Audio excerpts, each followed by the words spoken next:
Hi, my name is Brianna, and today I would like to talk to you why schools should take bullying more seriously. Imagine you're back in middle school, but this time it's a little different. Imagine being bullied every day based off the way that you look. Imagine pretending to be sick and begging to stay home just because you didn't want to go to school.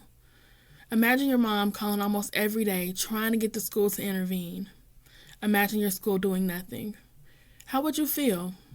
How would you view the world around you? Well, I don't have to imagine this scenario because I lived it. From 7th to 8th grade, I was bullied almost every day, not just by one person, but three. And my school had a slow response and wasn't taking it seriously. I remember this one day when I was bullied so bad. It was horrible. I went home and grabbed my cover and balled myself into it. And I told my mom how much I hated school and how much I never wanted to go back. But I knew that wasn't an option. And in that very moment, I felt so safe inside of my house, like nothing could hurt me. But I knew the next day when I stepped into school, it would be a different story. And sadly, thousands of other kids face the same reality. So today, I would like to discuss with you what is bullying, the different types, the effects on mental health, and what schools can do to change their response. So first, what is bullying? It can have many different definitions, but bullying is when you seek to harm, belittle, or make fun of someone.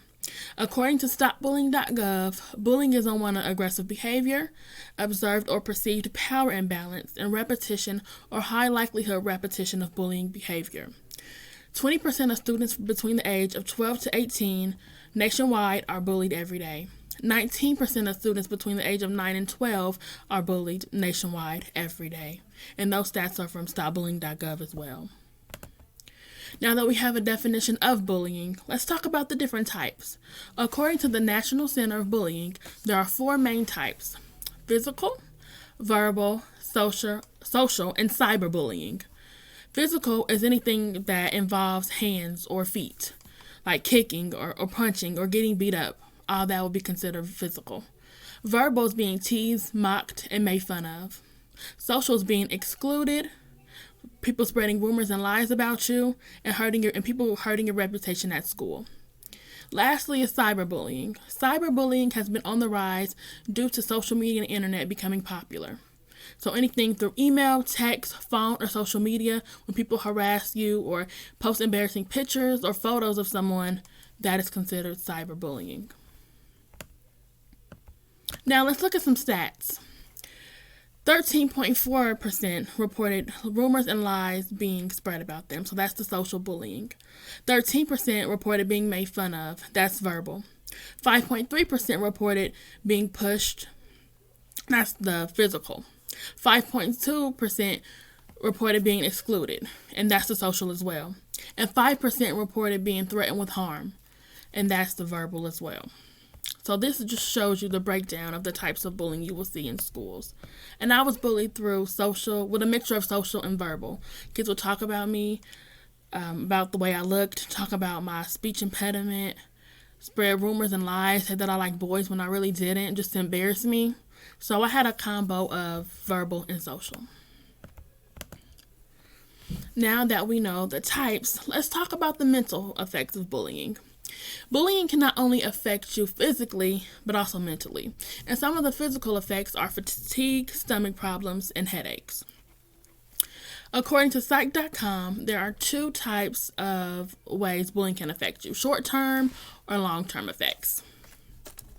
Short-term includes symptoms of depression and anxiety, social isolation, low self-esteem. Long-term effects include anxiety disorders, substance abuse, and suicide. Sadly, I developed social anxiety due to being bullied for all those years. I didn't want to be around people. I don't like going to parties or social gatherings. If a store is too packed, I'll get in my car and drive to another store, just because I'm so afraid of being judged and made fun of. Bullying is something that sticks with you throughout your entire life. Also, kids who are bullied have the highest risk of suicide in the nation. I remember going on Facebook and watching the news and seeing kids as young as 10 and sometimes younger than 10, commit suicide just because their school wouldn't do anything.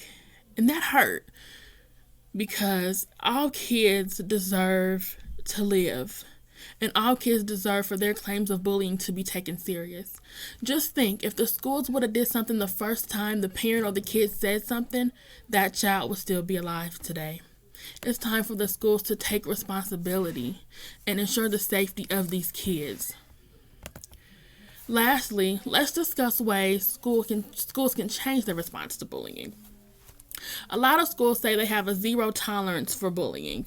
My school said the same thing. They had this huge sign outside the principal's office that said, "We have a zero tolerance for bullying," and it had the little cancel sign through the word bullying. And I remember looking at that sign almost every day, walking up and down the hallway and thinking that's a lie.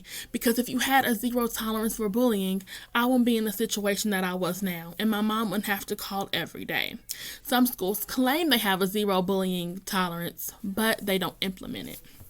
According to Mary Wallace from Psychology Today, schools should create a system where kids can report bullying and get help right away.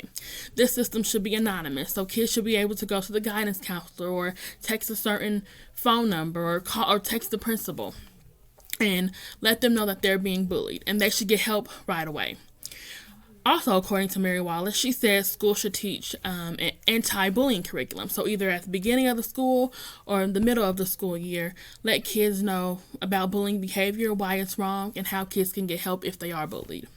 And according to Denise Witter from verywell.com, meet with the victims, hear their experiences, let them know who's bullying them and what's going on. I would suggest the schools doing something about bullying the first time. When a parent comes forward or a kid tells you that they're being bullied, do something the first time. Also, create a safe space for kids to come forward and tell you what's going on with them. A lot of kids don't report being bullied because they're scared or they're embarrassed. Schools should encourage kids to come forward and hear them out. And lastly, schools should take disciplinary actions against the bully. Let them know that this will not be tolerated. Tell their parents if you have to. Suspend them, expel them, give them detentions. Do whatever it takes to ensure the safety of these kids. In conclusion, schools need to take bullying more seriously. Children should go to school and be safe. No one deserves to be bullied. It's time for the schools to step up and act on bullying. Too many kids are losing their lives every year due to bullying.